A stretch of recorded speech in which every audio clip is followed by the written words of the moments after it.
Mesdames, Messieurs, bonjour. Très heureux de vous retrouver ici en direct du Forum Innovact. Alors, on va, pour débuter, s'intéresser aux moyens de financement, non pas aux fonds qu'on peut apporter, mais aux différents dispositifs fiscaux, par exemple, ou autres, qui peuvent vous aider à créer votre entreprise. Je suis en compagnie de Marie-Odile Senon. Bonjour. Bonjour. Alors, vous êtes directrice de Subventium. Il faut que vous nous expliquiez en quelques mots ou quelques chiffres votre entreprise. Alors, Subventium est un cabinet de conseil spécialisé dans le financement de l'innovation. Nous accompagnons les entrepreneurs dans l'instruction de leur dossier, notamment de crédit impôt recherche ou de jeunes entreprises innovantes. Donc nous les aidons à obtenir des fonds publics. D'accord, ça veut dire que vous ne vous intéressez qu'à ce secteur. Vous n'allez pas chercher des sources de financement, par exemple des business angels ou autres. Non, nous on a un cœur de métier qui est axé sur le financement public aujourd'hui. D'accord. Est-ce qu'à votre avis, il y a beaucoup de possibilités dans ce domaine public qui ne sont pas forcément exploitées ? Oui, alors il y a surtout une méconnaissance ou une incompréhension en fait des dispositifs qui peut causer des erreurs et des conséquences assez graves sur les entreprises en cas de redressement. Mais il y a énormément de choses qui existent en France. Après, c'est compliqué. D'accord. Alors quand vous dites qu'il y a beaucoup de choses qui existent en France, par exemple, le crédit impôt recherche, ça permet quoi ? Le crédit impôt recherche, son objectif, c'est d'aider les entreprises à financer des travaux de recherche et développement.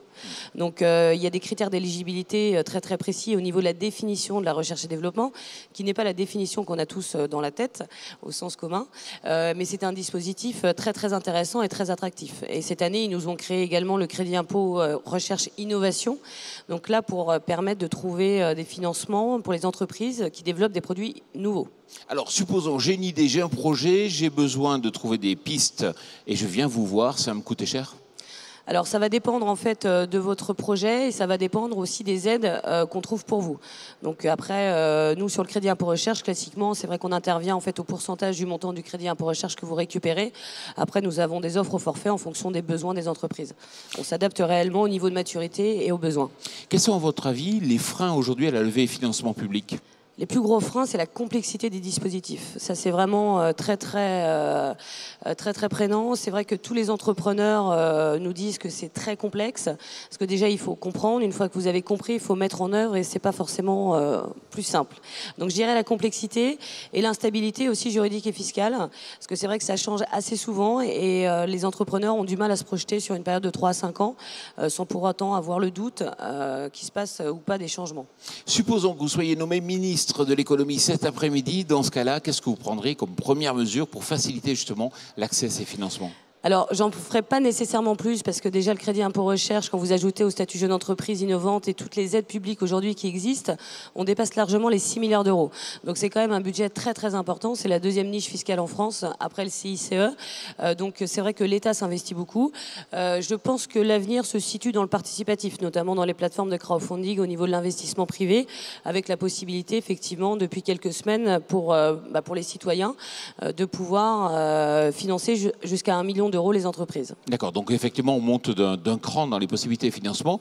Vous avez épaulé depuis une dizaine d'années des entreprises. Est-ce qu'aujourd'hui, parmi les projets qui étaient au départ des simples projets, aujourd'hui vous avez des entreprises qui sont de véritables succès ?